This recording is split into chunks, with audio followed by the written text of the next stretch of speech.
Angela Merkel is pushing back against President Trump, drawing on her own background growing up in the communist East Germany. The German chancellor says Germany makes its own decisions. Correspondent Wyatt Goolsby reports from the State Department. Good evening, Wyatt.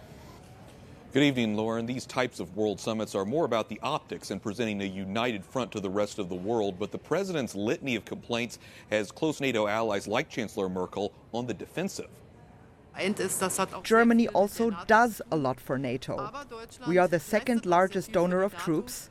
We put most of our military abilities into the service of NATO, and we are strongly committed in Afghanistan, where we also defend the interests of the United States of America.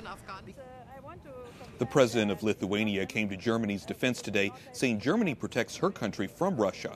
Before the NATO summit, President Trump also sent letters to Belgium, Canada, and Norway, urging them to raise their defense spending. British Prime Minister Theresa May says her country is doing its part. We lead by example, and not only by meeting the NATO targets of spending 2% of our GDP on defence, but also 20% of our defence budget on equipment, and in the way in which we deploy thousands of armed forces personnel on NATO operations around the world every day.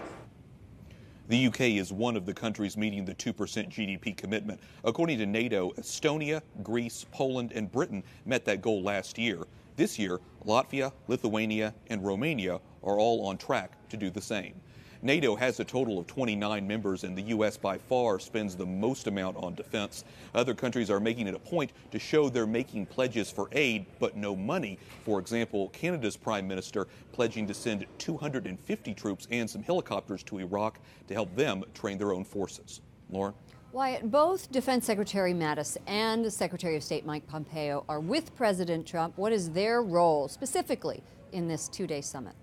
Well, Lauren, James Mattis and Mike Pompeo have been attending most of the meetings with the president, including some talks with the European leaders on the side as well. Observers at the summit note that the president spent a good amount of his time consulting with Mattis, Pompeo, and a number of the other members of his delegation, especially during the general meeting this morning. And the president spent less time chit-chatting with other leaders, like leaders of the UK, France, and Germany. Lauren? Correspondent Wyatt Goolsby reporting from the State Department. Thank you, Wyatt.